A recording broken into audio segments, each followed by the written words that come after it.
new video. For those unfamiliar with the channel, my channel is all about basically music and hip-hop, although I do talk about all sort of different kinds of music genres. Please do check out the Vinyl Mango series, where I review vinyl albums and basically the cover art for vinyls, and I sort of go into I would say sort of like not necessarily a deep dive, but I try to get like the history of the artistic vision for certain album covers that I just find visually appealing, that I enjoy the aesthetic, and this is a way to sort of broaden my palette in terms of music. You know, there's the saying, don't judge a book by its cover, but you know, I definitely judge vinyl albums sometimes by their cover. And so please do check out that series. I am pretty proud of it. I'm also hoping to return to the series eventually. And yeah, so that's, I guess, enough about the channel.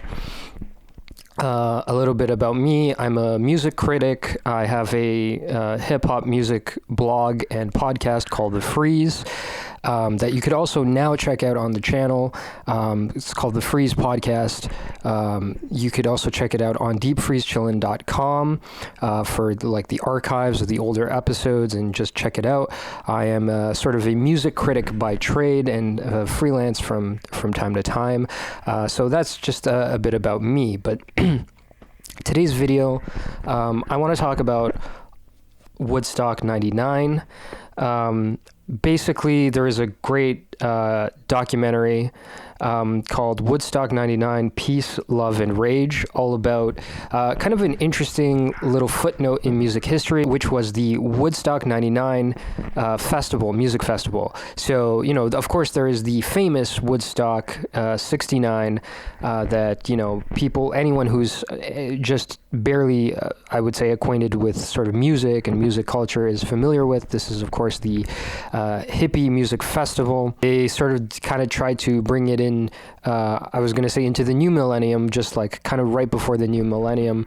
And yeah, this film kind of does a deep dive. It definitely delves into that.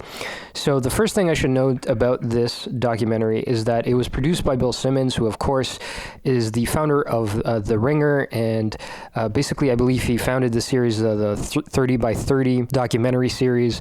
That's a great look into athletes. These are documentaries about athletes and sort of their stories. They're very well produced documentaries. I've never seen one myself, but I know of them as somebody who's in the media space. Again, they're just very well-produced documentaries about sports and athletes. Going into this, the documentary, knowing that it was produced by The Ringer Films, which of course is Bill Simmons' company, I knew this was going to be a well-produced documentary. So, there are a couple things that we should note here before kind of going full steam ahead here. So obviously Woodstock 69 was kind of like folk and rock music. I would say even like this was sort of really sort of before electric music or electronic music really took off. I mean, there was, you know, I guess like electric guitars, but even then when Bob Dylan, you know, changed to electric guitar, it was a thing, right? So the music was quite different. Of course, in the late 90s, rap music was now a thing. And so while I wouldn't say rap music was sort of prevalent in this story, it is, I wouldn't say a minor character. It definitely influenced things going on. So one of the aspects of the documentary that is widely talked about, or is particularly about that time in Woodstock 99, is the genre of nu metal, which is sort of, how can I put it? Not a forgotten genre, but a genre that's definitely kind of gotten a bad rep over time. So these would have been bands like Linkin Park, Korn, Limp Bizkit, and the latter actually sort of got charged or for inciting a riot, and this of course is you know, kind of relevant to today with, you know, Travis Scott in Astroworld, and you know, Travis Scott has previously been kind of charged with starting a riot as well. But Woodstock 99 is kind of an infamous moment in music history where everything that could have gone wrong went wrong, and this documentary tells that tale. So one of the first red flags that the documentary brings up is that while the original Woodstock of 1969 basically was all about hippies and peace and love, the hippies basically decided to move the Woodstock 99 or the Woodstock from, Woodstock 69 to a new venue. And this already had sort of like alarm bells kind of ringing on, because they did a previous Woodstock of Woodstock 94, which was more kind of like just for them, for the crowd. And it was kind of low key and chill, and you don't really hear about it. And that's something pretty interesting that the documentary kind of goes over a little bit, but doesn't go into full detail. Whereas, we've all kind of heard about the horror stories of Woodstock 99.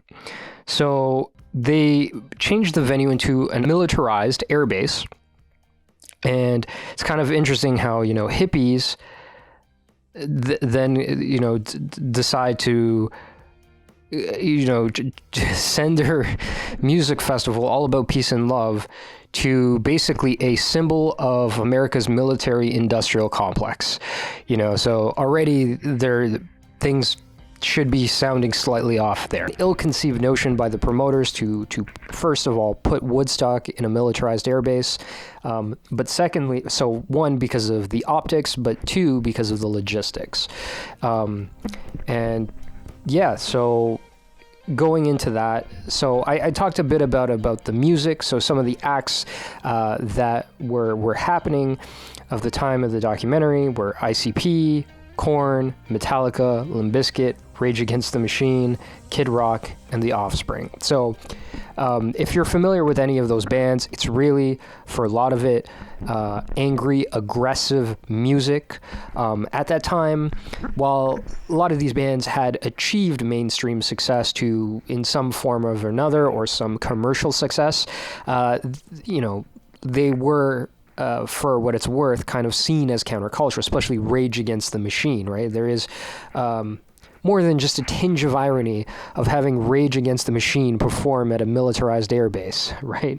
Then you have like ICP, again, like another sort of icons of a countercultural group at the time of the Juggalos were definitely seen as like being really subversive at the time. There's a great documentary actually called Merchants of Cool, and how like ICP was sort of the apex of like this countercultural moment in sort of like the late 90s, and they were like being shocking. And it was kind of like, how far could we push sort of like what's acceptable in terms of like countercultural norms in the mainstream, and in the sake of being cool and that kind of thing. It's a great documentary and would highly recommend it. But overall, the main point I want to get to about the bands and about rap music is that the tone of music changed, right? We went from, your dad's rock and roll to like the hardest, most aggressive music, like really heavy music at that time. And so you kind of have a disconnect there. And on top of that, the founders of Woodstock decided to bring in TV crews to kind of like open it up to the media, which you could tell later in the documentary, they kind of sort of blame the media for like, not necessarily bad press, but they kind of see like the media, they felt that there was a bit of media spin. And I'll get into that part of the criticism as well. But yeah, it just, there's sort of a lot to unpack there. So one of the overall themes is that the Woodstock 99, or the Woodstock of 99 was over commercialized with the bringing in of MTV and pay-per-view. So there were, TV crews there. It was open all day and all night, and people wanted to keep the party going and the party alive no matter the cost. And security was an issue because security should have been doing a better job. They should have been more prepared. Instead, a lot of security guards jumped into the crowd because they were sort of the same kind of core demographic, the male demographic, that wanted to sort of participate in the audience, and that sort of brought its own kind of set of problems.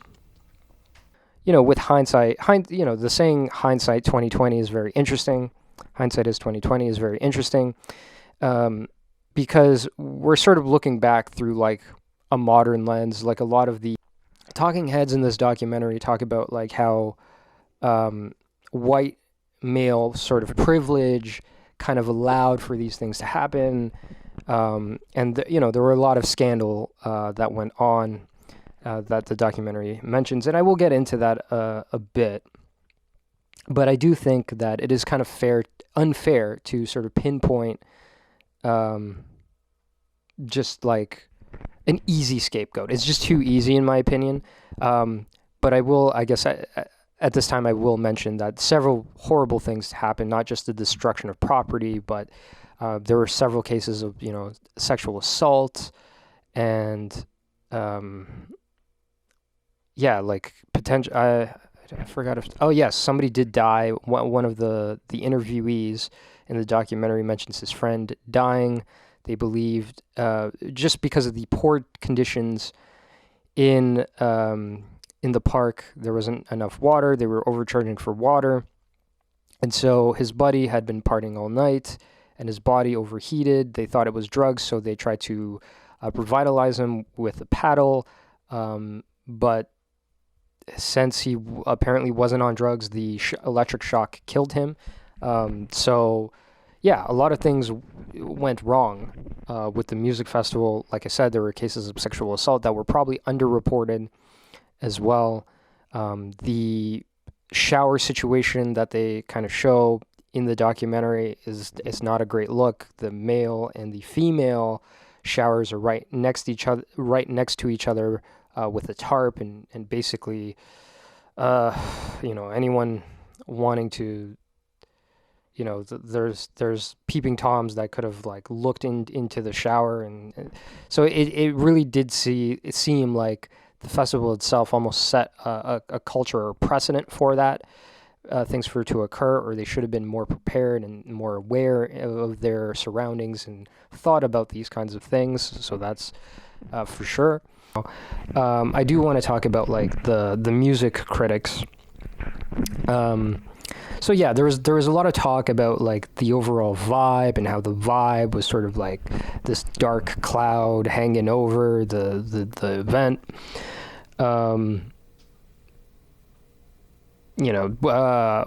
there's a New York Times critic Wesley Morris, who talks about, so DMX was one of the performers for Woodstock 99, obviously again going with the theme of like really aggro music, and this is kind of like one of the first situations or first public situations where there's like a lot of press, where you see a black artist performing for a crowd of white people with a song that has a heavy use of the N-word.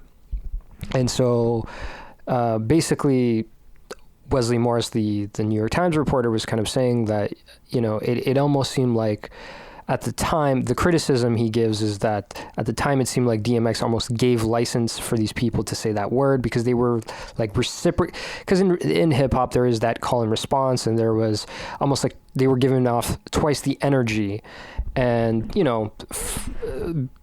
it just, it's so problematic. And with that famous incident with Kendrick and the white girl on stage that he's sort of now kind of forever immortalized in song at the end of Anti-Diaries as well, there definitely is the sense of like, white people, you kind of have to know how to behave in certain spaces, and there was no awareness at that time, I guess, if that's what I'm trying to get at, right? Like, we weren't as culturally sensitive at the time.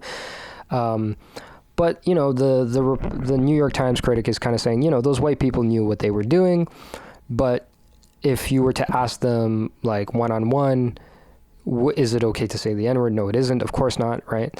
But then they felt okay to use that word in a performance setting, and, you know, it could be very uncomfortable for a black artist.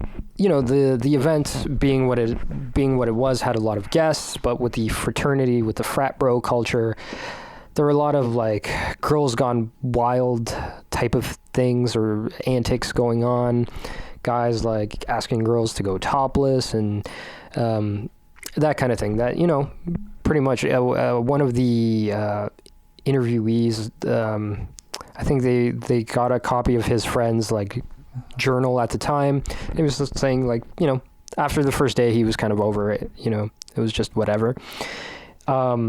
But speaking to the frat bro culture, Rosie Perez, who's a famous actor and quite well known in the 90s, she comes out, and she's a well-respected actor. She's well-regarded, you know, in the industry. She's a great actor. And she walks out into the crowd, and somebody shouts out for her to show her boobs, right? So it's like, come on, you know, guy, like, there's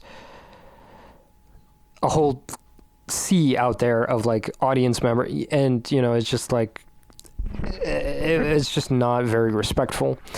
And I think that was sort of like the overlying theme. There was, like, just kind of angry white kids and frat bros that contributed to this dark energy, this dark cloud that sort of hung over this music festival. Right after Columbine happened, there was even a vigil for the Columbine victims actually at the show. And that reminds me of another point that I will get to a little bit later in this video. But the Columbine shooting happened, and like I said, the dark energy, it kind of, I wouldn't say the show culminated with, or was the apex of this dark energy, but it was definitely, like, the first time we've kind of saw the dark side of pop culture in a long time. You know, it kind of showed what modern society could really be like. It was kind of like this moment of society kind of revealing its true colors, if you will, with, like, you know, the modern malaise, the existential malaise. And yeah, so I do think, like, white guys are getting a lot of blame for that. And in a certain sense, I do think it's unfair, but in another aspect, I do get it, right? Like, obviously, the Columbine shooters were white. They were white males, and they felt entitled to do what they did, unfortunately. And that has to be addressed in today's society, because this is a problem that is still going on, particularly by the same demographic. And this was sort of like, you know, this was kind of the beginning of that happening. And here we are, you know, 20 years later, and the problem's gotten much worse. So one of the things I want to say about the documentary, so the documentary, as a documentary, does a good job of sort of being balanced and letting the audience, letting the viewer make their own decision. That being said, one of the co-founders is a total POS.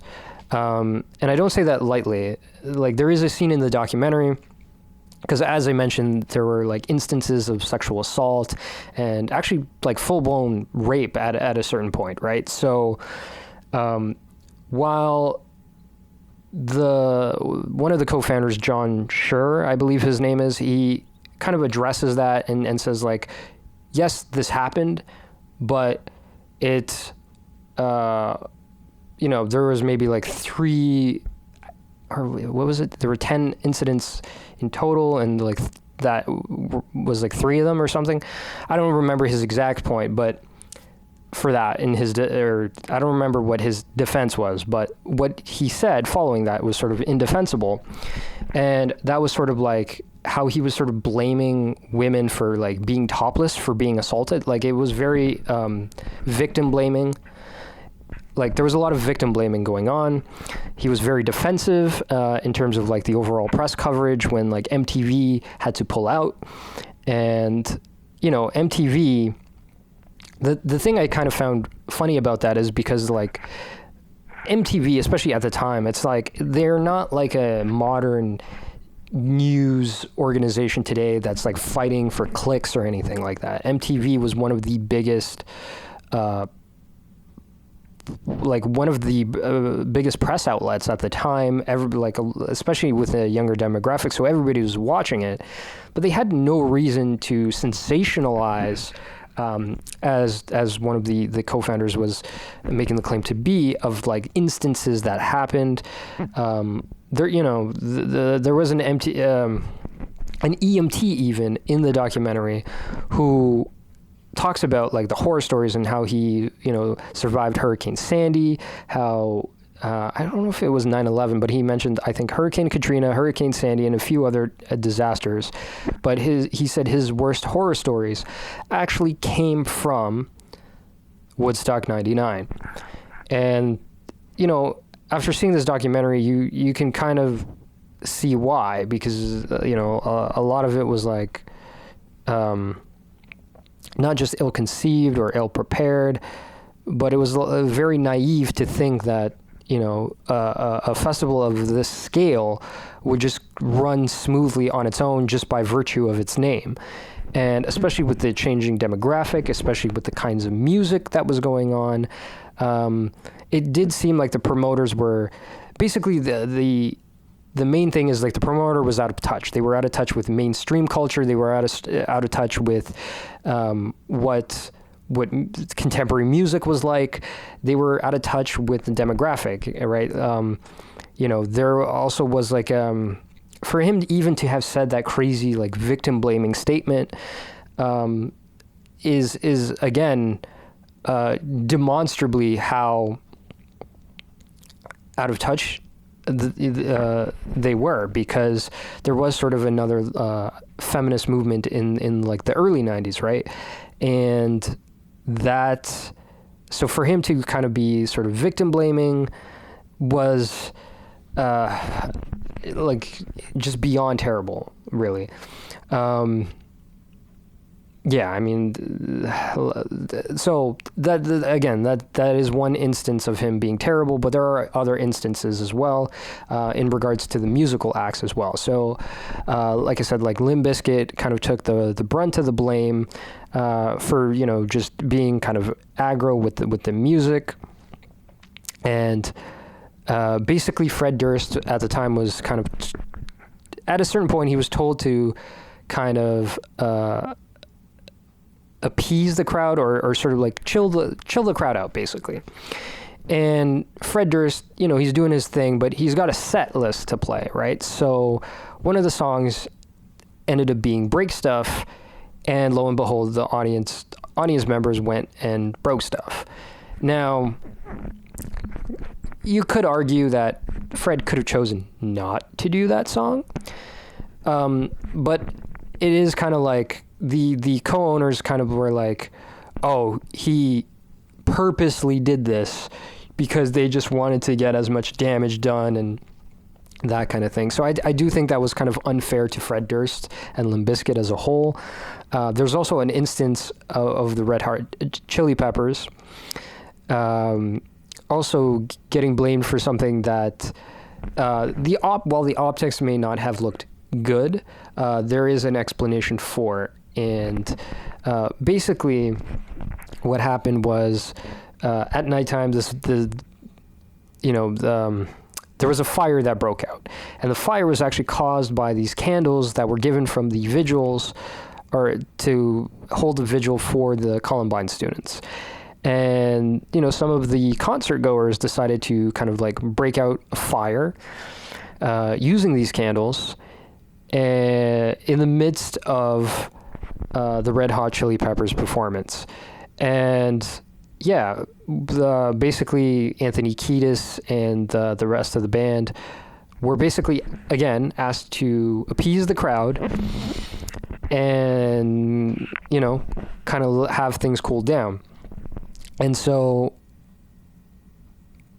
at their encore performance, they did basically a rendition of Jimi Hendrix's Fire, which, is ironic and sounds horrible, but I did want to get Anthony Kiedis's account of this as well, in the sake, not just just because the promoter to me was a little suspect. He was a little sus. So I wanted to hear, Anthony Kiedis' own words. I know Anthony Kiedis could be kind of a bit of an asshole, but, Flea was also there, and there's also footage of Flea, talking about gun control, and, I don't think Flea would have, agreed to do that if they thought it was going to, cause, damage and stuff, right? So the story behind that is actually that Jimi Hendrix's sister was cool with the band, and she was backstage, and basically there was a tribute to Jimi Hendrix, who was, of course, a big part of Woodstock 69, the original Woodstock, and he played the Star Spangled Banner, I believe. And basically the tribute band pulled out the last minute, and they didn't have something to honor Jimi Hendrix. So Jimi Hendrix's sister asked the band to do a cover, and it had been a while. So basically, if anyone's sort of familiar with the Red Hot Chili Peppers, early stuff, they were more of a funk band, and they did punk, and that's sort of how they rose through the ranks. They kind of rose through the ranks, almost starting as a Jimi Hendrix cover band kind of in the beginning. And so if you do know the history and the context, it makes sense.